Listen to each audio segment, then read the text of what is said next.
కాబట్టి వారు గట్టిగా మాట్లాడితే నేను గట్టిగా మాట్లాడటం. అంటే మీరు 174 5 కాన్స్టిట్యున్సీల్లో 174 నియోజకవర్గాల పరిస్థితి ఒకటి ఉంటే మైలవరం పరిస్థితి మాత్రం అలాగే ఉంది. మీరు చెప్పినట్టు చాలా హుందాగా బిహేవ్ చేశారు. పొలిటికల్ విమర్శలు తప్ప ఏనాడు కూడా వ్యక్తిగత విమర్శలు కానీ లేకపోతే మీరు పని కట్టుకుని కక్షగట్టి టీడీపీ వాళ్ళని అరెస్ట్ చేయించడం లాంటివి చేయలేదు. ఆ హుందాతనం, ఆ మంచితనం, ఆ పెద్దరికమే మీకు వైఎస్ఆర్ కాంగ్రెస్ పార్టీలో ఇబ్బంది పెట్టిందేమో. అంటే మా పార్టీ విధానం ఎదటి వాళ్ళని వాళ్ళ వ్యక్తిత్వాలని హననం చేయటం మా పార్టీ యొక్క ప్రాథమిక సిద్ధాంతం. లోకేష్ బాబు గారు ఉన్నారంటే ముందుగానే ఆయనకి ఎన్నో పర్యాయ పదాలు పెట్టి వాటిని ప్రజాబాహుళ్యంలోకి లోతుగా తీసుకెళ్ళి ఆయన స్థాయిని తగ్గించాలి, ఆయన యొక్క వ్యక్తిత్వాన్ని దిగజార్చాలనే రకంగా ప్రచారాలు చేస్తూ పోతారు. ఎన్నో సంవత్సరాల సుదీర్ఘ రాజకీయ అనుభవం కలిగి తన తండ్రికి సమవయస్కులయ్యి వారితో ఇద్దరు ఒకే పర్యాయం శాసనసభలో అడుగుపెట్టిన సుదీర్ఘ రాజకీయ నేపథ్యం కలిగిన వ్యక్తులను కూడా ఏ మాట అయినా అనటానికి, ఏ మాట అయినా అనిపించడానికి వెరవని మనస్తత్వం జగన్మోహన్ రెడ్డి గారిది. ఇటు పరిస్థితులు వేరు, అటు పరిస్థితులు వేరు. అక్కడున్న వేదిక మీద నుంచి ఎవరైనా కూడా ఒక కుదురుగా ఉండటాన్ని సమాజం ఈరోజు ఊహించుకోలేకపోతా ఉంది. అంతటి ఇబ్బందికరమైన పరిస్థితులు ఉన్నప్పటికీ నేను వీలున్నంత వరకు సంయమనంతో ఎన్నిసార్లు గిచ్చి నువ్వు అనన్నా కూడా సంయమనం పాటించాం.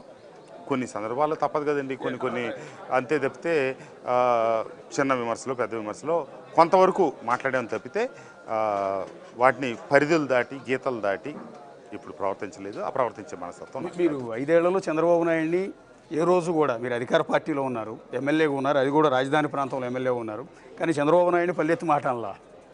ఇది కూడా కొంత జగన్ గారి నుంచి ఇబ్బందికరమైన పరిస్థితి ఏమైనా ఎదురైంది అంటే ఆయన మొన్న నేను పోటీ చేయనని చెప్పిన తర్వాత నన్ను పిలిపించినప్పుడు ఆ ముందు పెద్దలతో నేను చెప్పానంటే ఆయన అసలు ఎక్కడ నన్ను ఓన్ చేసుకోవట్లేదు, నాకు వ్యతిరేకంగా చెప్పే వాళ్ళని ఆయన ఓన్ చేసుకుంటున్నారు, అదే దూరంలో కొనసాగుతుందని చెప్పినప్పుడు వారు నన్ను అడిగారు, నేను నిన్ను ఎట్లా ఓన్ చేసుకుంటాను, నువ్వు చంద్రబాబు నాయుడిని తిట్టావా, లోకేష్ని తిట్టావా, లేకపోతే ఇంకెవరన్నా విమర్శించకపోగా నువ్వు బయటికి వెళ్ళి నేను విమర్శించను అని మీడియాతోనే చెప్తా ఉన్నావు, మరి నేను నిన్ను ఎట్లా ఓన్ చేసుకుంటా అనేది ఒకటి. 2, నువ్వు అక్కడ గ్యాప్ ఇచ్చావు కాబట్టి నీ స్పేస్ని ఆక్యుపై చేయడానికి వచ్చి పనిలో పనిగా నిన్ను కూడా తిడుతున్నారు మనోళ్ళు. అంటే ఇది మా పార్టీలో ఉన్న వ్యతిరేకులు. అంటే నాకు అక్కడ ఒక భావన ఏమనిపించిందంటే నన్ను కూడా మొగ్గులోకి లాగటం కోసం, దింపడం కోసం మా పార్టీలోని కొందరు వ్యక్తులతో నా మీద మాట్లాడించి నాకు కూడా ఇక అభద్రతా వాతావరణ పరిస్థితుల్లో కొన్నిసార్లు అనాల్సిన రావటం, అనటం, లేకపోతే ఇక అది సాధ్యపడదు అనుకొని వదిలేయటం, ఇవన్నీ జరిగినాయి. మొన్న చివరి సందర్భంలో ముఖ్యమంత్రి గారిని కలిసినప్పుడు కూడా అదే నేను చెప్పాను కదా, నేను ఓన్ చేసుకోలేదన్నావు అంటే నేను నిన్ను ఎట్లా ఓన్ చేసుకుంటాను, నువ్వు ఆయన్నాను ఈయన్నాను, రాబోయే రోజుల్లో ఎమ్మెల్యేలు ఇవ్వాలన్నా సీట్లు, ఎంపీ సీట్లు ఇవ్వాలన్నా స్పష్టంగా ఫుల్ పాయింట్ కూడా పోకుండా చెప్తా ఉన్నా. రాబోయే రోజుల్లో నేను మనవాడికి చెప్తున్నా, ఎమ్మెల్యే సీట్లు, ఎంపీ సీట్లు తిట్టని వాళ్ళకి నేను ఇవ్వను. అసలు ఎమ్మెల్యే సీట్లు, ఎంపీ సీట్లు తిట్టిన వాళ్ళకి ఇవ్వనప్పుడు ఇక రాజ్యసభ సీట్లు, మంత్రి పదవులు ఘనా పార్టీలకి తప్పితే ఇవ్వని పరిస్థితి. ఇక దీంట్లో ఈ తిట్లలో ఘనా పార్టీలు కావాలి.